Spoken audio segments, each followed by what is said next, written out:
Hello friends, puff வைக்கணும்னு ரொம்ப ஆசையாக இருக்குது. ஆனால் பஃப் எப்படி வைக்கணும்னு தெரியல. அப்போ உங்களுக்கான வீடியோ தான் இது. வாங்க பார்க்கலாம். இப்போ இதுதான் நீங்கள் ஃபஸ்ட் டைம் பஃப் வைக்கிறீங்க அப்படின்னா இந்த செக்ஷன் நல்லா எடுத்துட்டு இப்படி நல்லா கோம் பண்ணிக்கோங்க. கோம் பண்ணிவிட்டு இந்த பக்கம் நல்லா உங்களோட ஐப்ரோஸ் வரைக்குமே இந்த பக்கம் முடி எடுத்துக்கோங்க.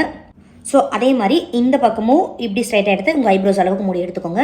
ஸோ முடி எடுத்துட்டு நல்லாவே கோம் பண்ணிக்கோங்க. இதை கோம் பண்ணிவிட்டு இந்த ஹேரை ஒரே ஒரு ட்விஸ்ட் லைட்டாக அப்படி பண்ணிவிட்டு இப்படி மேலே தூக்குனீங்க அப்படின்னா ரொம்ப பர்ஃபெக்டாக பஃப் வரும். இந்த 2 ஐப்ரோஸ் கார்னர்லேருந்து எடுத்து இப்படி லைட்டாக பஃப் பண்ணிங்க அப்படின்னா ரொம்ப அழகாக செட் ஆயிடும். ஸோ இதே பஃபில் உங்களுக்கு எவ்வளோ ஹைட் வேணாலும் வச்சுக்கலாம். நீங்கள் எவ்வளோ ரொம்ப நேச்சுரலாக வைக்கணும்னு நினச்சாலும் நேச்சுரலாக வச்சுக்கலாம். ஸோ இந்த கிளிப் பண்ணுறதுல எல்லாரும் பண்ணுற பெரிய தப்பு, டிக்டாக் கிளிப் யூஸ் பண்ணாதீங்க. ஸோ ஒவ்வொரு டைமும் நீங்கள் அந்த டிக்டாக் கிளிப் ரிமூவ் பண்ணும்போது ஒவ்வொரு ஹேர் 2 ஹேர் அந்த மாதிரி பிரேக் ஆகும். ஸோ இந்த மாதிரி ரொம்ப சின்ன பூக்குத்துற பின்ன எடுத்துட்டு நீங்கள் இதை குத்துனீங்க அப்படின்னா இது ரொம்பவே ஹேர் ஃபால் இருக்காது. எடுக்கும் போது கொஞ்சம் கூட பெயின் இல்லாமல் இருக்காது. அதுக்கப்புறம் நீங்கள் அழகாக பேலன்ஸ் இருக்க ஹேர் மட்டும் கோம் பண்ணிக்கோங்க. பார்த்தீங்களா? இப்போ புதுசாக பஃப் வைக்கிறவங்க கூட ரொம்ப ஈஸியாக ரொம்ப அழகாக வைக்கலாம். நீங்கள் ட்ரை பண்ணி பார்த்துட்டு கண்டிப்பாக எனக்கு கமெண்ட் பண்ணுங்க. பாய்.